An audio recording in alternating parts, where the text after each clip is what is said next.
Every association has a unique mix of reserve components and maintenance history, even compared to other associations of similar type and size. And every association has different financial priorities and pressures. So it's no surprise that there's no one-size-fits-all answer to the question of how much an association needs to fund their reserves on an ongoing basis. The size and timing of your reserve projects are unique to your association. And your reserve fund strength at the beginning of the year determines if you're in a strong or weak starting position. Calculating an appropriate reserve funding rate for your association might seem scary or overwhelming. But don't worry, it's all remarkably simple. It starts with a simple calculation that tells you how much the normal gradual deterioration of your reserve components are costing you each month or year. Then it's just a matter of keeping up. Follow along to learn how these issues come together for a reserve funding rate that's just right for your association. Well, that's great, Mark. Thanks for guiding us through that, showing us how some simple calculations really reveal the fit if your reserve funds on hand really fit the needs of your association at this time. Well, now that we've learned all about how to measure your reserve fund strength, let's turn to the next topic, funding reserves. Mark, back to you. Thank you, Robert. All right, let's do big picture, remembering that deterioration is happening and it's expensive. There's nothing you can do to stop it or to avoid it, but it is predictable.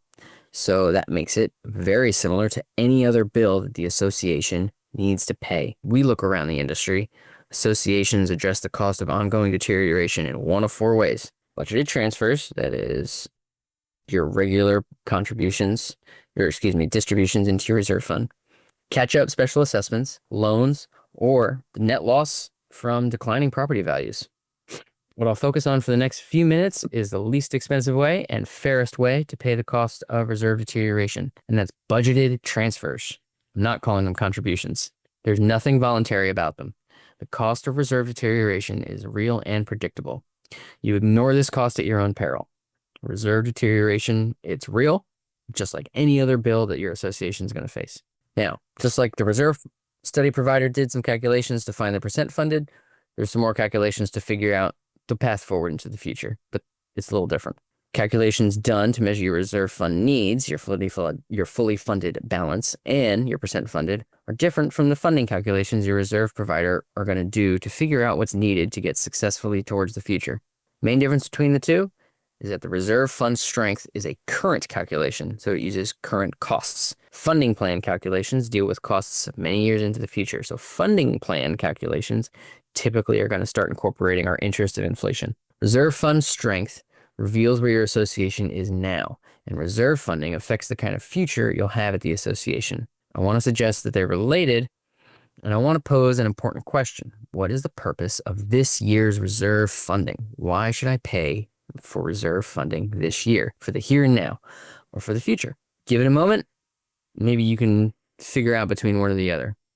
It's important to understand that the reserve funding you're doing now pays for the monthly bill of ongoing deterioration. If you pay it on an ongoing monthly basis, it stays small, doesn't grow into a big special assessment that a new owner will need to pay for the deterioration which occurred while the previous owner owned the home at the association. Everyone needs to be paying their fair share along the way. The actual payout to perform the project is going to be in the future, but the deterioration is ongoing daily occurrence right now. Reserve funding this year offsets this year's deterioration.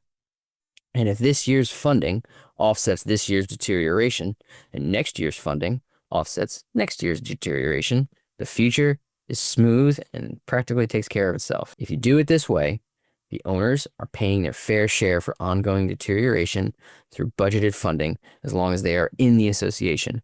Reducing our risk of special assessment, everyone pays their own way, and this is really important to communicate to your homeowners. They're not setting funds aside for other owners in the future. This year's reserve funding pays for this year's deterioration. It's as simple as seeing your reserve funding like you are paying the monthly roof deterioration bill or the asphalt deterioration bill. You're going to have a lot more success as managers, as board members, communicating with the owners when you help them to understand that reserve obligations in this way. These are present costs that everyone is responsible for in paying their fair share. So a little bit of change gears. Stay with me. I'm going to talk about swimming. You've probably seen the swimming races on television where there's the world record pace is shown. You can see the swimmers trying to keep up. That is just like the reserves at your association. Your assets are all deteriorating at a knowable, predictable pace. The question is if you're keeping up or falling behind. Remember that your percent funded tells you where you are in the race, ahead or behind. Your rate of reserve funding will tell you if you're gaining ground or losing. Okay, here's how it works. This chart shows the same components we've seen before, but instead of calculating the fully funded balance over on the right, let's do a different calculation. Let's do the deterioration rate. Here we've labeled it the cost over year column. If you divide the cost by the useful life, you get the annual cost of deterioration per year. It's easy to see in the second line, the pool resurface, again, $10,000 every 10 years. It's deteriorating at a rate of $1,000 a year. Another easy one, let's look down at this asphalt seal.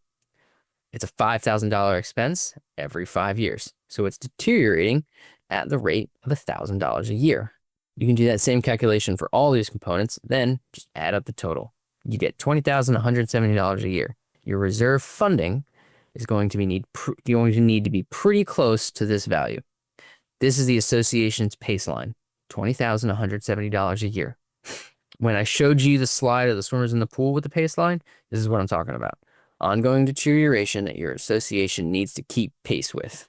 Okay, I'm going to use this graph to begin showing you how your reserve fund strength is related to your reserve funding rate.